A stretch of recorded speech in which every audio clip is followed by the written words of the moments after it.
BJP राष्ट्रीय अध्यक्ष JP Nadda पहुंचे हरिद्वार। कार्यकर्ताओं के साथ सुनी पीएम के मन की बात। बीजेपी प्रदेश कोर ग्रुप के साथ भी करेंगे बैठक।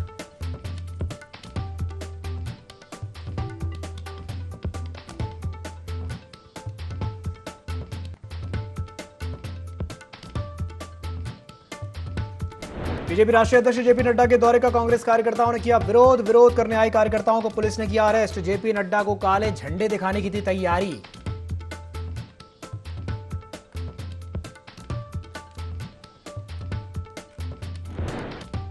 हरिद्वार में देर रात फिर धमका गजराज। हाथियों के झुंड को देखकर स्थानीय लोगों में मचा हड़कंप। सोशल मीडिया में वायरल हुआ वीडियो।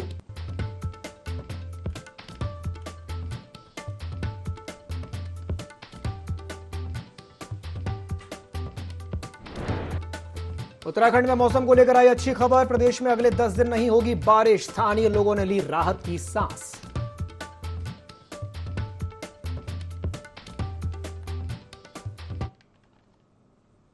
नमस्कार, ID24 में आप सभी का स्वागत है। मैं हूं आपके साथ दिव्यांशु जोशी।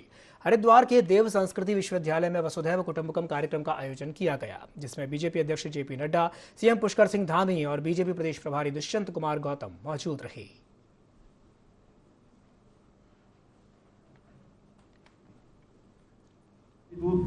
तथा मानवता के प्रयासों में अग्रदूत के रूप में स्थापित हो रहा है। भारत के प्रति लोगों की श्रद्धा बढ़ रही है।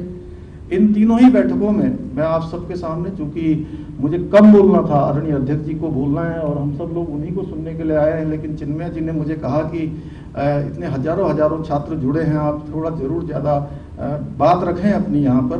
तो मैं बताना चाहता हूँ कि इन तीनों बैठकों में बहुत कुछ सीखने को मुझे भी मिला। जहाँ जो पहली बैठक हमारी रामनगर में आयोजित हुई थी, उसमें विश्व के महान वैज्ञानिकों से, जो PSA लेवल के लोग थे, उन सभी से मिलने का अवसर मिला।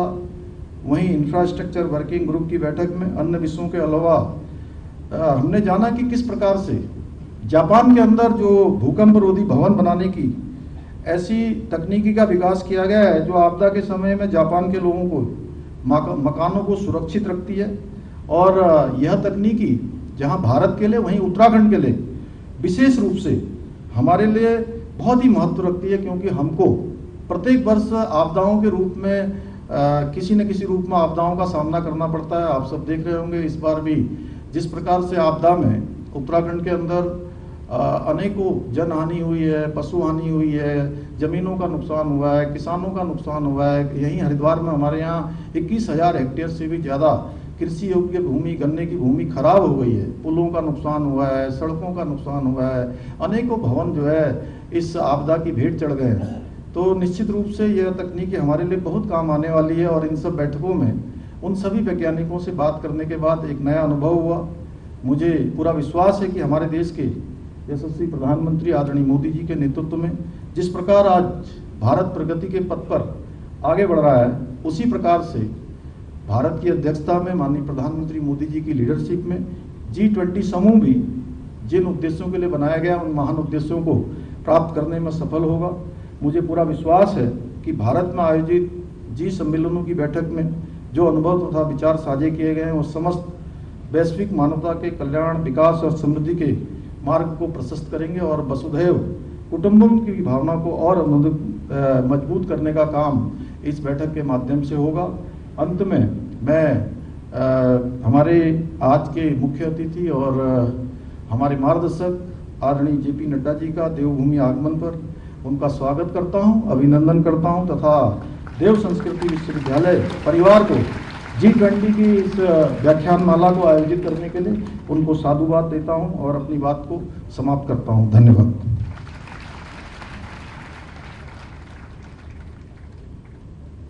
एक बार पुनः से हम आदरणीय श्री पुष्कर सिंह धामी जी, माननीय मुख्यमंत्री उत्तराखंड जी का एक बार अपनी तालियों के माध्यम से अभिनंदन करते हैं और विशिष्ट अतिथि उद्बोधन आपने प्रदान किया, इसके लिए आपका धन्यवाद करते हैं।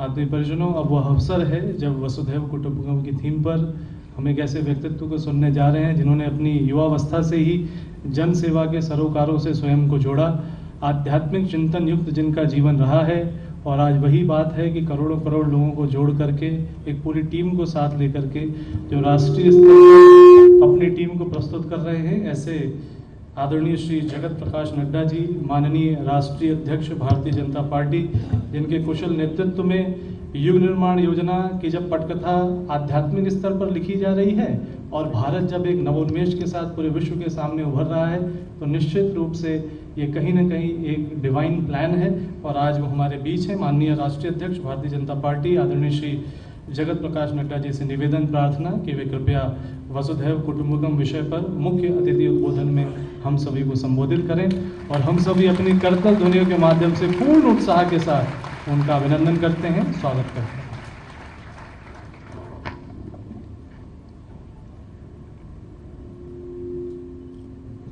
आज के इस व्याख्यान माला के कार्यक्रम में मंच पर उपस्थित हमारे उत्तराखंड के बहुत ही यशस्वी मुख्यमंत्री सम्माननीय पुष्कर सिंह धामी जी, हमारे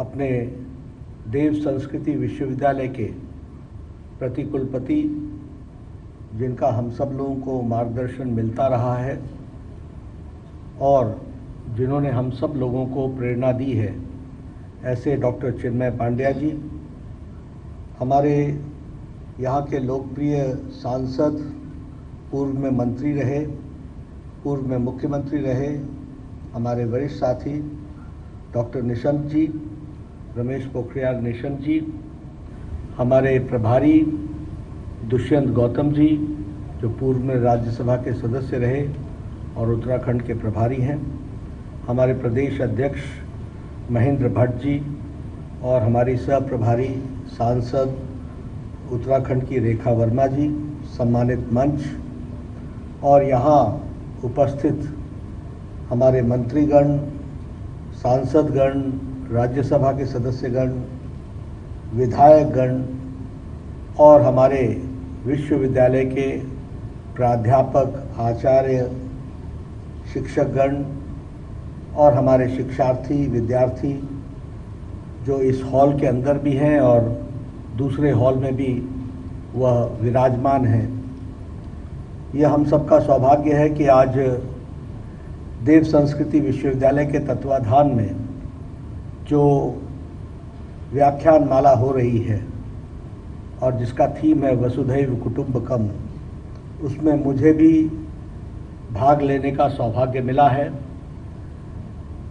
डॉक्टर चिन्मयानंद जी बहुत समय से चाहते थे कि मैं शांति कुंज में आऊं और शांति कुंज मेरे लिए पराया नहीं है, ये मेरा अपना है।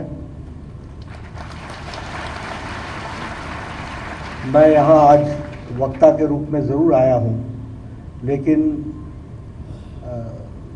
आचार्य श्री राम जी के द्वारा बताए गए रास्ते पर चलने वाला मैं भक्त बड़ा पुराना हूँ, ये मैं ज़रूर कहना चाहूँगा। इसलिए कई बार मुझे आने का सौभाग्य मिला। इधर कुछ जिम्मेवारियों के कारण थोड़ा प्रवास कई क्षेत्रों में बढ़ गया, इसलिए आना कम हुआ। तो डॉक्टर साहब का कहना था कि आपको आना चाहिए और आज मुझे वो मौका मिला है। इसके लिए मैं डॉक्टर साहब और देव संस्कृति विश्वविद्यालय का धन्यवादी हूँ, जिन्होंने मुझे ये सौभाग्य दिया है। सावन के महीने में शांति कुंज में आने का मौका मिले तो ये अध्यात्म की दृष्टि से और भी अच्छा हो जाता है कि ऐसे मौके पर यहाँ आने का, इस पवित्र स्थान पर आने का मौका मिला है। बागेश्वर उपचुनाव में बीजेपी का चुनावी प्रचार पूरे रंग में दिख रहा है। भाजपा के स्टार प्रचारकों का बागेश्वर उपचुनाव में आने का दौर जारी है और इसी क्रम में बीजेपी के स्टार प्रचारक अजय भट्ट बागेश्वर पहुंचे। बागेश्वर पहुंचकर केंद्रीय मंत्री अजय भट्ट का कहना है कि अभी तक भाजपा उपचुनाव में आगे दिख रही है। बागेश्वर उपचुनाव सहानुभूति का चुनाव है। बागेश्वर उपचुनाव में कांग्रेस ने बदल बदल कर उम्मीदवार खड़े किए हैं। नगर पालिका अध्यक्ष सुरेश सिंह खेतवाल और कांग्रेस के नेता रंजीत दास ने बीजेपी का दामन थामने के बाद बागेश्वर में अब भाजपा मजबूत दिख रही है।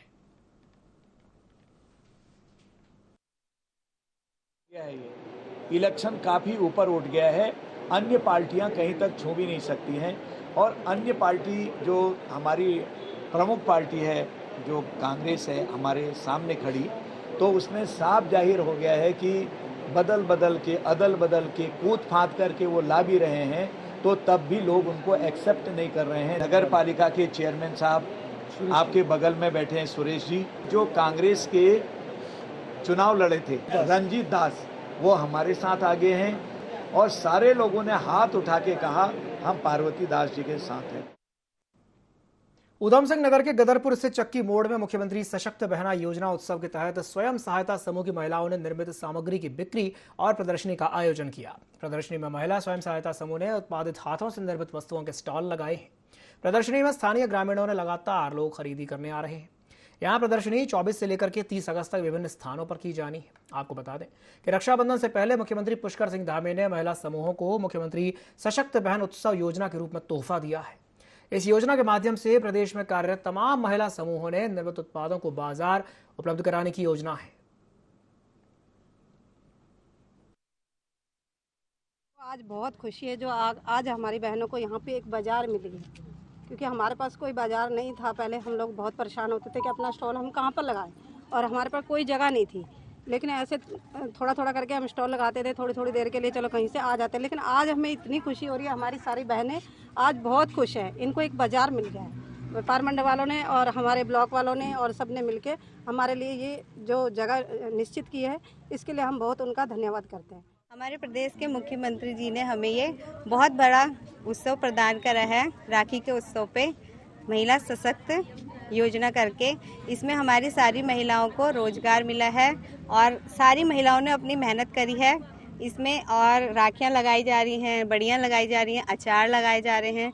तो इसके लिए हम मुख्यमंत्री जी का बहुत बहुत दिल से धन्यवाद करना चाहते हैं कि इन्होंने हमारे लिए इतना सोचा और आगे ले जा रहे हैं। पूरे प्रदेश भर में मुख्यमंत्री सशक्त बहना उत्सव योजना के अंतर्गत 24 अगस्त से 30 अगस्त के बीच में जो स्वयं सहायता समूह की महिलाएं हैं, इनके द्वारा बनाए गए उत्पादों के विपणन के लिए, इनको एक बाजार मुहैया कराने के लिए जो प्रयास किए जाने हैं, उनके तहत प्रदर्शनी और जो स्टॉल्स लगाने के कार्यक्रम है, उसी क्रम में हमने आज यहाँ पर विकासखंड गदरपुर के चक्की मोड़ रामला ग्राउंड में महिला समूह के स्टॉल्स लगवाए हैं, प्रदर्शनी लगवाई है, जिसमें हमने प्रयास ये किया है कि इस क्षेत्र के जितने हमारे व्यापार मंडल के हमारे सम्मानित पदाधिकारी हैं, सम्मानित व्यापारी बंधु हैं, वो भी यहाँ पर आकर के इनका मार्गदर्शन करेंगे कि ये लोग कैसे आगे बढ़ाएं, अपना कार्यक्रम कैसे आगे बढ़ाएं। अगली खबर हरिद्वार से है, जहां देर रात जगजीतपुर स्थित शिवदेल स्कूल के पास अचानक से आए हाथियों के झुंड को देख करके अफरा तफरी का माहौल बन गया। लेकिन गनीमत यह रही कि हाथियों ने किसी को कोई नुकसान नहीं पहुंचाया। अचानक से हाथियों के झुंड को आया देख करके क्षेत्र में दहशत का माहौल बन गया। ये क्षेत्र जगजीतपुर क्षेत्र गंगा तट से सटा हुआ है और गंगा को पार करके हाथी अक्सर रिहायशी इलाकों में आते जाते रहते हैं। इससे पहले भी कई बार हाथियों की दस्तक इस क्षेत्र में हो चुकी है। अचानक से आए हाथियों के झुंड का वीडियो सोशल मीडिया पर भी वायरल हो गया है।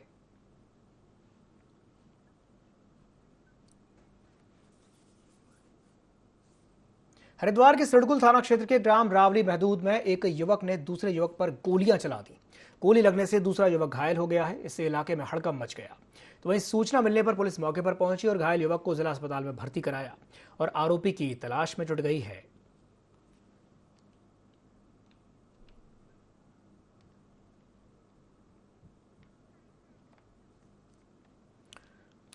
तो हरिद्वार के सिडकुल थाना क्षेत्र के ग्राम रावली महदूद में एक युवक ने दूसरे युवक पर गोलियां चला दी और गोली लगने से दूसरा युवक घायल हो गया। इससे इलाके में हड़कंप मच गया। तो वहीं सूचना मिलने पर पुलिस मौके पर पहुंची और घायल युवक को जिला अस्पताल में भर्ती कराया।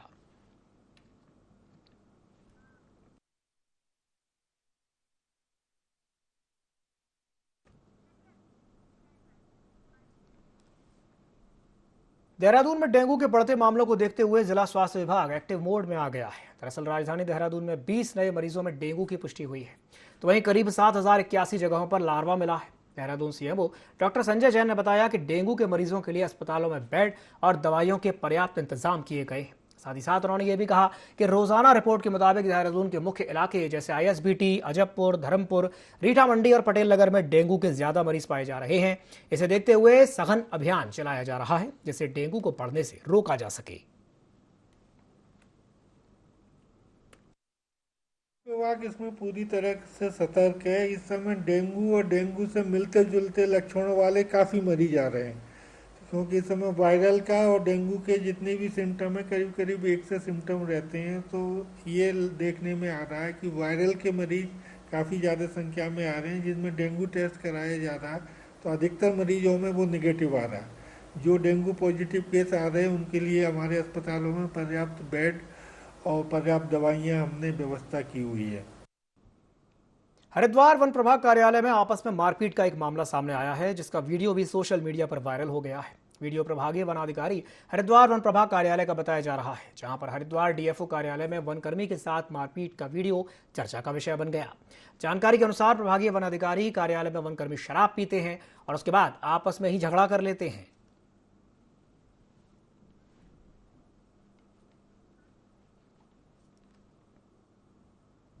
बागेश्वर विधानसभा में होने जा रहे उपचुनाव को लेकर के चंपावत बीजेपी जिला अध्यक्ष निर्मल मेहरा ने कहा कि बागेश्वर उपचुनाव में भाजपा एक तरफा जीत हासिल कर रही है।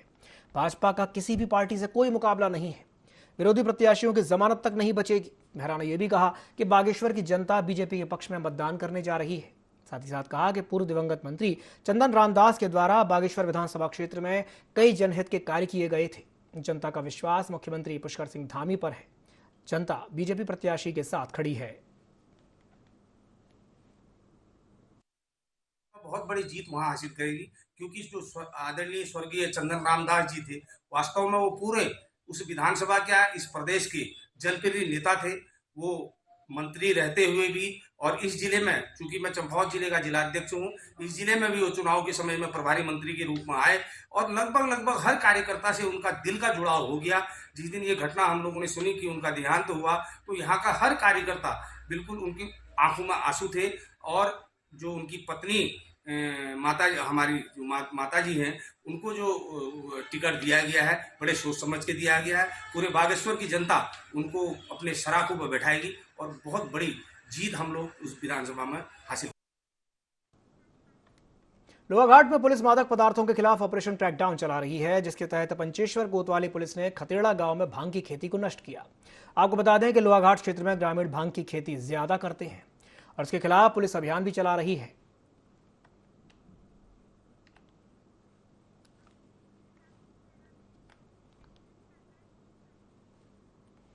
तो लोहाघाट में पुलिस मादक पदार्थों के खिलाफ ऑपरेशन क्रैकडाउन चला रही है और इसके तहत पंचेश्वर कोतवाली पुलिस ने खतेड़ा गांव में भांग की खेती को नष्ट किया। आपको बता दें कि लोहाघाट क्षेत्र में ग्रामीण भांग की खेती करते हैं और इसके खिलाफ अब पुलिस अभियान चला रही है। तो भांग की खेती को नष्ट करने का काम पुलिस के द्वारा किया गया है। लोहाघाट में पुलिस ऑपरेशन क्रैकडाउन चला रही है।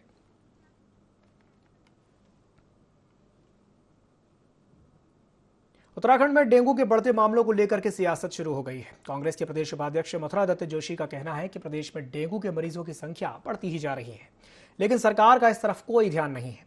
साथ ही साथ उन्होंने ये भी कहा कि स्वास्थ्य मंत्री धन सिंह रावत अगर डेंगू पर कंट्रोल नहीं कर पा रहे हैं तो उन्हें नैतिकता के आधार पर इस्तीफा दे देना चाहिए। सरकार के कंट्रोल से बाहर है। डे बाई डे उसकी संख्या बढ़ती जा रही है।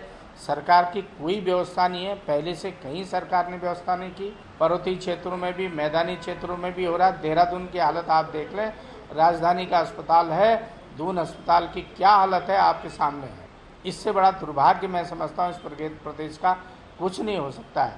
भाजपा के लोग या उनके स्वास्थ्य मंत्री बड़ी बड़ी बात करते हैं, लेकिन जो स्वास्थ्य मंत्री डेंगू को कंट्रोल न कर पा रहा हो, डेंगू की रोकथाम के लिए व्यवस्था न कर पा रहा हो, उसका इलाज की व्यवस्था न कर पा रहा हो, मैं समझता हूँ ऐसे मंत्री को पद में रहने का कोई नैतिक अधिकार नहीं। कांग्रेस के उत्तराखंड प्रभारी देवेंद्र यादव ने प्रदेश सरकार पर जमकर निशाना साधा। उन्होंने बागेश्वर उपचुनाव को लेकर कहा कि प्रदेश की जनता त्रस्त हो गई है। बागेश्वर में कांग्रेस जीत दर्ज करेगी। 2024 में प्रदेश में एक नया माहौल देखने को मिलेगा और जनता कांग्रेस के साथ खड़ी नजर आएगी।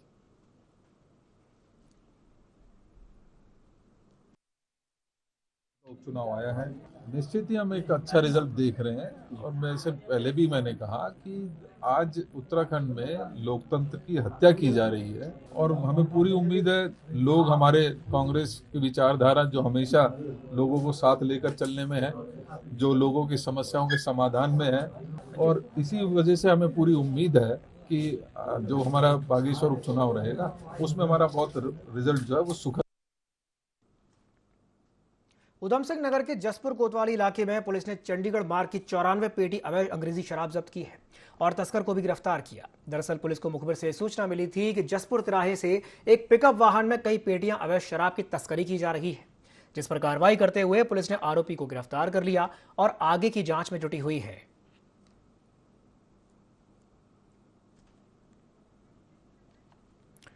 तो उधम सिंह नगर के जसपुर कोतवाली इलाके में पुलिस ने चंडीगढ़ मार्ग की 94 पेटी अवैध अंग्रेजी शराब जब्त की है और तस्कर को गिरफ्तार किया है। पुलिस को मुखबिर से सूचना मिली थी कि जसपुर तिराहे से एक पिकअप वाहन में कई पेटियां अवैध शराब की तस्करी की जा रही है। इसी के साथ बुलेटिन में फिलहाल के लिए इतना ही। दीजिए इजाजत। नमस्कार।